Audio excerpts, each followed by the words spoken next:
만나게 되었어요. 친구의 소개로 인해서 만나게 되었는데 정말 순진하고 너무나도 착한 사람이었죠.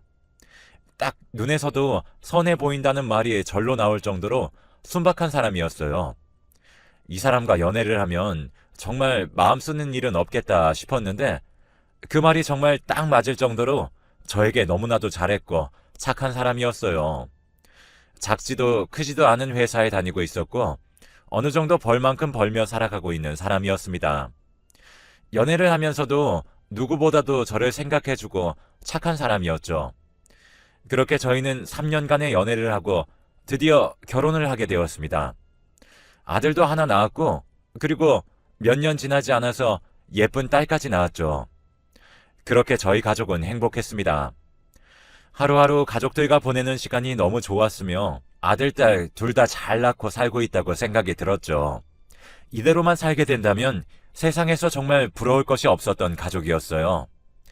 그런데 어느 날 남편의 회사가 어려워지기 시작했고 작은 회사가 한번 힘들어지기 시작을 하니까 무너지는 것은 한순간이더라고요. 처음에는 괜찮을 거다 하고 생각을 했었는데 막상 그렇게 힘든 일들이 겹치니 버티기가 힘들었던 모양입니다. 그렇게 남편은 잘 다니고 있었던 회사가 하루아침에 사라져버렸습니다. 말 그대로 하루아침에 직장을 잃었던 것이죠. 너무나도 힘들어했던 그였습니다. 자기도 어릴 때 그렇게 풍족하게 자라지 못해서 늘 아이들에게 해주고 싶은 게 한가득이라고 말해주던 사람이었는데 그렇게 한순간에 무너지니까 사람의 자존감이라는 게 많이 사라지더라고요. 갑자기 잘 다니고 있었던 직장을 잃는 그 마음, 물론 남편의 마음을 100번 다 헤아릴 수는 없었지만 힘들다는 것은 알 수 있었어요. 그래도 우리는 함께 일어날 거라며 다독거렸고 남편도 점차 새롭게 할 일을 찾는 것 같았어요. 하지만 그때 당시에 경제 사정이 많이 힘들어지면서 문을 닫는 회사들이 많았던 시기였어요. 하루하루 취직을 하려고 아등바등 하는데 잘 안 되는 것 같았죠. 물론 저도 TV로 뉴스를 보고 있었기에 취직이 힘들다는 것은 알고 있었습니다. 한 달 정도 고민해 보다가 도저히 안 되겠다는 결론이 나왔던 건지 남편은 어느 날 친구를 만나고 오더니 사업을 하겠다고 이야기를 하더라고요. 물론 남편이 하는 것은 믿고 지지해주는 편이었기에 괜찮은 동업자도 있다고 해서 그렇게 함께 시작을 해보라고 했습니다. 어떻게 되었던 집에서 있을 수는 없는 노릇이었고 저희에게는 2명의 자식들이 있었으니까요. 어떻게 되었든 일을 했어야 했기에 그렇게 사업을 시작하는 남편을 축하해주고 격려해줬었습니다. 아이템이 꽤나 괜찮았던 건지 그렇게 시작한 사업은 꽤나 잘 되었어요.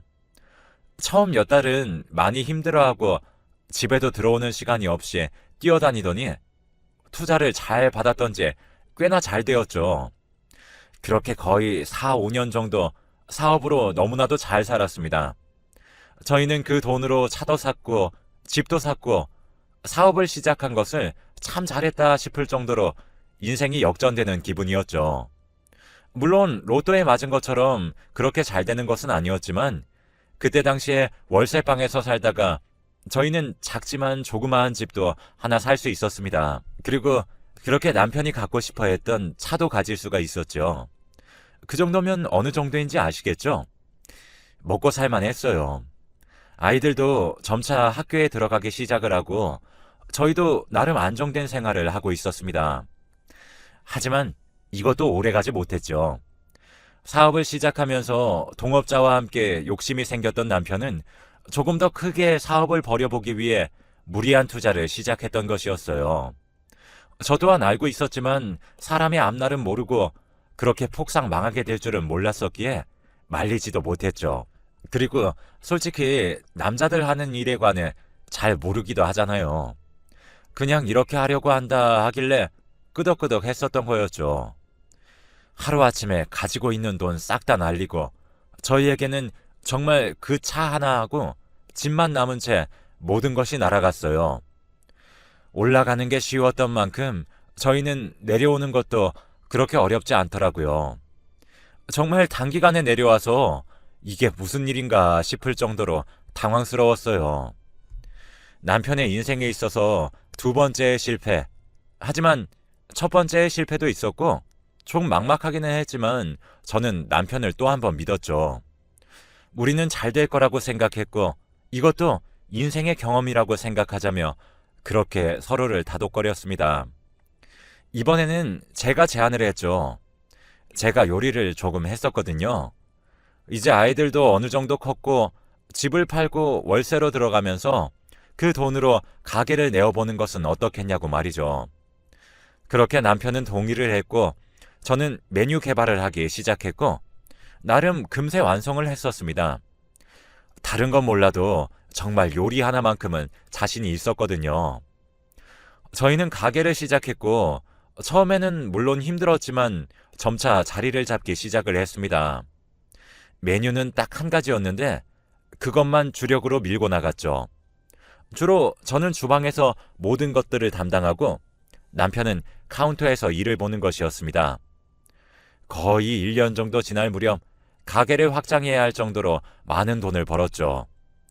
저는 점차 바빠져 갔으며 남편도 함께 바빠져 가는 게 당연한 일이었죠. 점차 일이 많아지면서 아르바이트생도 구하고 하다 보니까 딱히 남편이 할 일이 없어지더라고요. 어느 날부터 시작해서 남편이 많이 우울하다는 것을 눈치채게 되었습니다. 계산만 하고 있고 계산마저도 젊은 아르바이트생들이 더 잘하니까 딱히 자기가 정말 할 일이 없는 거죠. 자신의 실패 그리고 아내의 성공, 물론 누구 하나 잘 벌어서 잘 살면 되는데 남편은 그게 자존심도 많이 상하고 뒷방 늙은이가 된 기분이었던 것 같아요. 어느 날부터 짜증도 많이 내고 우울하고 무언가 남편에게 말도 안 되는 자격지심이 생겼던 것 같습니다. 그리고 가게도 점차 비우는 날이 많아지더라고요. 물론 저는 일을 한다고 그렇게 남편을 신경 쓸 겨를이 없었던 게 사실이에요. 그래도 집에 가면 꼭 물어보고 밥 차려주고 남편 대우 모두 다 해줬습니다. 어느 날 자신도 무언가를 해보고 싶다고 하며 자신을 좀 도와달라고 하더라고요. 너무 우울해 있는 게 보여서 저도 무언가를 했으면 좋겠다 싶었는데 자존심 상할까봐 이야기를 못했었거든요. 저도 든든하게 뒷받침해 줄 수 있으니 뭐든 해보라고 했었습니다. 그렇게 5달 정도 고민을 했던 아이템이 있었는데 1년 정도 해보고 망했죠. 밑 빠진 독에 물 붓는 것처럼 돈이 나가더라고요. 그래도 저는 남편 해보고 싶은 거 해보라고 그렇게 1년을 뒷바라지해 줬었습니다. 자기도 하다가 지친 듯 그렇게 포기했네요. 그렇게 다시 집에 있기 시작한 지 1년, 동창회에 다녀온 남편이 자신도 교회를 다녀볼까 한다면서 이야기를 하더라고요. 오랜만에 친구들도 만나니 옛날에 교회 같이 다녔던 것도 생각이 나고 즐거웠었다며 이야기를 시작했어요.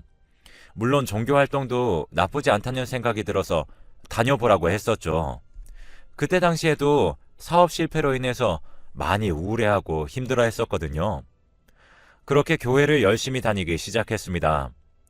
거기서 만나는 사람들과 친하게 지내는 것 같았고 하루하루 웃는 날들도 많아지더라고요. 약간의 조울증처럼 왔던 게 점차 사라지는 모습을 보고 저는 안도했었습니다. 교회를 다니기 시작하면서 확실히 마음가짐도 달라지고 저에게 잘하기도 하고 아이들에게도 아주 잘하더라고요. 남편이 기가 죽을까봐 용돈도 팍팍 주면서 그렇게 열심히 종교 활동을 했었습니다. 물론 중간에 저보고도 같이 가자고 했는데 서로의 종교 활동은 터치하지 말자고 했었습니다. 저희 할머니가 기독교인이셨는데 그다지 좋은 기억은 아니었거든요. 그렇게 거의 1년 정도를 열심히 다녔을까요? 본격적으로 자기도 기도를 해보고 싶다며 처음으로 캠프처럼 기도하러 다녀온다고 합니다. 저도 교회 생활은 안 해봤지만 그런 것도 있다는 게 알고 있었기 때문에 바람 쐬고 오라며 그렇게 허락을 해줬죠. 그게 시작이었던 모양입니다. 캠프를 다녀오고 나서 무언가 사람의 눈이 바뀌었다고 해야 할까요? 자신의 말로는 몸도 마음도 모두 비우고 돌아온 것 같다고 이야기를 했지만 무언가 분위기가 바뀐 것 같았습니다. 물론 그때도 대수롭지 않게 생각을 했죠. 그런데 그날 이후로 정말 심심하면 그 종교 활동을 하러 나가더라고요. 그 전에도 물론 자주 나갔을 수도 있지만 밤 늦게까지 안 들어오는 경우가 허다했어요. 이게 종교 활동이 맞나 싶을 정도로 그렇게 줄기차게 다니기 시작했습니다. 그때 당시만 해도 저는 차라리 우울해하는 것보다는 저렇게 다니는 게 좋지 않을까 하는 생각도 있었고, 조금 더 솔직히 말하면 제가 그만큼 바빴기에 신경 쓸 겨를도 없었어요. 아이들을 챙기기 바빴고 가게 일도 점차 바빠지면서 저는 2호점까지 내게 되었거든요. 산에 가서 기도를 올렸다고 하기도 하고 교인들과 함께 이야기를 나눈다고 늦었다는 얘기를 하기도 했었습니다. 그렇게 이야기를 하는데 남편이 많이 행복해 보이더라고요. 남편한테도 이런 표정이 있었나 싶을 정도로 많이 좋아 보였습니다. 그러던 어느 날 남편이 돈이 필요하다면서 이야기를 하더라고요. 평소에는 용돈으로 알아서 해결하는 편이었고 용돈도 그렇게 적게 주지 않았었습니다. 그런데 조금 큰 돈이 필요하다고 하며 저에게 말을 하더라고요. 어디에 쓸 거냐고 물어봐도 이야기를 하지 않았어요. 남편이 필요하다고 하는데 좀 주면 안 되냐고 하길래 저도 너무 간섭하는 건 아닌가 싶어서 돈을 주었습니다. 그렇게 가져갔던 돈이 1,000만 원이었어요. 큰 돈이었기는 하지만 워낙 급해 보였고 나중에 이야기를 해주겠지 하는 마음으로 그렇게 주었었습니다. 그날 이후로 점차 돈을 달라고 하는 일들이 많아지더라고요. 점차 행사도 하면서 자신도 간부가 되었다고 하며 돈을 요구하는 게 많아졌습니다. 물론 종교 활동에 대해서 잘 알진 못하지만 저도 어느 정도 직급이 있다는 것은 알았기에 그렇게 알고 그냥 넘어갔었어요. 그런데 어느 날은 저에게 또 큰 돈을 내놓으라고 하는 겁니다. 저번에도 이야기를 안 하고 넘어갔는데 이번에는 정말 큰일이라고 하면서 또 얼렁뚱땅 돈을 받아가려고 하는 것이었죠. 저는 솔직히 말하라고 했습니다. 도박을 했든 뭐든 내가 알아야 갚아주니까 이야기를 해달라고 말이죠. 그런데 그때 이야기를 하던 목소리가 아직도 기억이 날 정도로 생생합니다. 약간의 떨리는 목소리로 저희 아들이 죽는다는 겁니다. 이번에 안 좋은 일이 생길 건데 제대로 기도를 올리지 않으면 죽는다고 합니다. 눈빛도 약간 이상하더라고요. 무언가 굉장히 두려워하면서 저의 말이 아무것도 안 들리는 듯한 느낌이었어요. 그러면서 저보고 아들 죽으면 어쩔 거냐고 소리를 막 지르더라고요. 처음 보는 남편의 모습에 너무 많이 놀랐습니다. 너무 놀라서 남편만 쳐다보고 있으니 안 좋은 기운이 있어서 이번에 아들에게 그 기운이 전해질 것 같다며 말을 차차 꺼내더라고요. 아들 이야기라서 그런지 저도 왠지 찝찝해서 그렇게 그냥 돈을 내어줬습니다. 물론 저도 그 당시에 너무 놀라기도 했고 아들에 관련된 이야기라서 그런지 그냥 쉽게 넘어갈 수가 없더라고요. 그리고 남편의 그 눈빛 너무나도 진심이었습니다. 무언가 겁에 질린 듯 했고 혹시라도 아들이 잘못될까 싶은 마음이 컸었던 것 같아요. 그렇게 남편에게 또 돈을 주었고 저는 남편의 종교 생활에 대해서 다시 한 번 더 생각을 했습니다. 남편은 그렇게 아들의 기도를 올린다며 가버렸고 거의 일주일이 지나서 들어오더라고요. 그래서 남편 잡고 이야기를 했었습니다. 그 말이 무슨 말이냐고 말이죠. 아들이 잘못된다는 말이 무슨 말이냐고 물었더니 이제 괜찮다고 하면서 세상 편안한 표정을 짓더라고요. 정말 모든 것이 끝났다는 듯한 표정이었죠. 이제는 안심해도 된다고 이야기를 하는데 그때부터 의심이 가더라고요. 너무나도 맹신하고 있는 게 아닐까 싶었습니다. 그리고 종교에 관해서 물어보기 시작했죠. 남편은 정말 꿈꾸는 듯이 이야기를 하더라고요. 자신이 믿는 곳이 조금 더 특별한데 미래도 볼 수 있고 자신은 이 더러운 세상에서 구원을 받을 것이라고 합니다. 그래서 기도도 열심히 올리고 있고 나중에 우리 가족 모두 그곳으로 가서 멸망이 될 때도 살 수 있을 만한 집을 마련하고 있다고 하더라고요. 그때 남편이 이야기를 하는 표정을 정말 잊을 수가 없었어요. 모든 것을 통달한 듯한? 모든 것이 자신의 뜻대로 흘러간다는 듯한 느낌이라고 해야 할까요? 그때부터 이상하다고 느낀 저는 남편에게 그곳을 나가지 말라고 했습니다. 하지만 그때부터 눈빛이 변하더라고요. 싸우는 날들이 많아졌고, 그리고 저와 싸우고 나가는 일도 허다했습니다. 돈을 끊어버렸더니 이제는 몰래 와서 아르바이트생들에게 돈을 빼달라고 하고 카운터에서 직접 꺼내가기도 했고, 제가 1호점에 있으면 2호점에 가서 그 짓을 하고 2호점에 있으면 1호점에 가서 그 짓을 했습니다. 집에는 들어오지도 않고 그렇게 돈만 빼가고 제가 없는 시간에 맞춰서 집에 들어가는 모양이더라고요. 그래서 하루는 일하는 시간 빼고 집에서 남편을 기다리고 있었죠. 남편은 들어와서 흠칫 놀라더니 저에게 이야기를 하더라고요. 며칠 후에 아들을 데리고 기도를 올리고 오겠다고 합니다. 그래서 안 된다고 했습니다. 그러니 자기는 꼭 해야겠다고 합니다. 이번에 안 하면 정말 죽을 수도 있다고 말이죠. 정말 기가 찼습니다. 그래서 아들 데리고 갈 거면 나도 가야 된다고 했더니 그래라고 하더군요. 기도 올리는 비용이 있으니까 그것까지 가지고 같이 가자는 겁니다. 물론 저도 가보기 전에는 그냥 기도를 하는 곳이라고 생각했어요. 사이비 종교라는 것도 잘 몰랐고 어떻게 굴러가는지도 그때 당시에는 많이 알려진 게 없어서 일단 제가 같이 가게 되면 안전할 거란 생각이 들었죠. 그리고 혹시나 몰라서 아는 동생에게 부탁도 했습니다. 장사하면서 실장처럼 지내는 아이였는데 그나마 저의 이야기를 잘 들어주는 아이였죠. 혹시라도 남편과 자기가 이동할 때 따라 붙어 달라고, 그리고 따라와서 그곳에 있어 달라고 말이죠. 그렇게 당일이 되었고 남편은 아이에게 기도를 하러 가자면서 이야기를 하더군요. 아들도 내키지 않아 했지만 어쩔 수 없이 따라갔습니다. 아빠가 하는 말이었으니까요. 그렇게 차를 타고 이동하는데 정말 굽이굽이 숲길로 들어가더라고요. 어디로 들어가는지도 까먹을 만큼 정말 산속에 있는 곳이었습니다. 그렇게 도착을 하는데 머리가 백발인 노인분이 나오셔서 인사를 하시더라고요. 말씀 많이 들었다고 하면서 저에게 인사를 건네는데 붉은 옷을 입고 있는 게 그렇게 이상해 보일 수가 없었어요. 그렇게 저희는 들어갔고 아들은 기도를 들어가야 한다며 먼저 데리고 가더라고요. 제가 따라가려고 했지만 남편이 잡는 바람에 따라가지 못했어요. 금방 나올 거라는 말에 안심했고 저는 주변에 있는 몇몇 기도하시는 분들을 만났습니다. 그렇게 조금 있으니 무대 같은 곳에 아이가 올라오더라고요. 옷도 갈아입혔는데 교주와 비슷한 붉은 옷이었고 조금 더 디자인이 달랐었습니다. 그렇게 아들을 보는데 남편은 감동스러운 눈을 하고 저를 잡고 있었던 손을 가득 모아서 기도를 하는 듯한 모습을 하더라고요. 마치 벅차오르는 듯한 느낌? 그리고 갑자기 주문 같은 기도가 시작되는데 그걸 보고 기겁했습니다. 무언가 사람들이 홀린 것처럼 큰 소리로 주문을 외우듯 기도하는데 그 소리가 너무 기괴해서 정말 공포 영화를 보는 것보다 더 무서웠죠.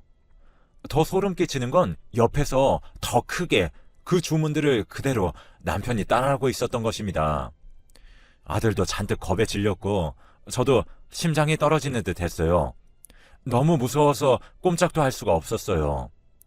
그렇게 한참을 소리를 지르면서 기도를 하는데 저를 정신 번쩍 들게 만든 건 그 붉은 옷을 입은 교주의 말이었습니다.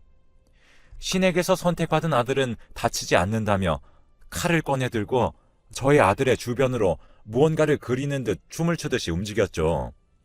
그제서야 정신이 번쩍 들고 저는 아들에게 가려고 남편의 팔을 뿌리쳤습니다. 그때 남편이 저를 잡더라고요. 고개를 저으면서 말이죠. 그런 거 보이지 않았습니다.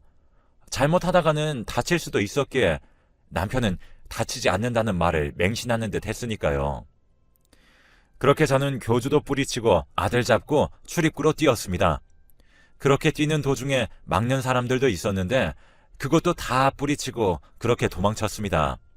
진짜 잡히면 죽을 것 같더라고요. 나오니 다행히도 동생이 나와 있었고 저는 차를 타고 그곳을 빠져나왔어요. 다행히 다친 곳은 없었고 뒤를 보는데 남편이 쫓아오다가 저희 차를 보고 허탈해하는 모습이 보이더라고요. 저희 남편은 사이비 종교에서 그렇게 활동을 하고 있었던 것입니다. 나중에 이야기를 들어보니 엄청 돈을 들여서 아들을 선택받게 했던 것이었죠. 그 돈을 그렇게 제가 다 대어주고 있었던 거예요. 자신은 나이가 안 되고 어린 사람만 된다고 해서 자신의 아들을 그곳에 그렇게 넘긴 겁니다. 집에도 들어가기가 무서워서 저희는 딸까지 데리고 집을 나왔고, 그리고 그것을 경험한 아들은 정신과 치료까지 받았습니다. 전화가 와서 고래고래 소리를 지르며 아들 어딨냐고 찾던 목소리가 아직까지도 생생합니다. 그렇게 이혼 준비를 했고 이혼 안 한다고 버티는 바람에 결국 소송까지 갔습니다. 그 시간만 해도 거의 1년이 걸린 것 같네요. 가게에 계속 찾아오는 바람에 경찰에 신고도 하고 접근 금지 명령이 떨어졌었고요. 지금은 몇 년 지나서 연락조차 하지 않지만 그때의 충격이 아직까지도 생생합니다. 제 생각에는 아직까지도 그 사람은 사이비 종교에 빠져 있지 않을까 생각이 드네요. 사업에 실패하지 않았다면 그러지 않았을까? 아니면 회사가 괜찮았다면 그러지 않았을까? 그때 당시에 정말 많이 던졌던 질문입니다. 사람들에게 일어날 일들은 결국 일어나는 거겠죠. 힘든 시간을 견뎠고 나름 아물어서 지금은 좀 괜찮습니다. 그래도 이렇게 이야기를 하고 나니 많이 편안한 것 같네요. 저의 긴 글 읽어주셔서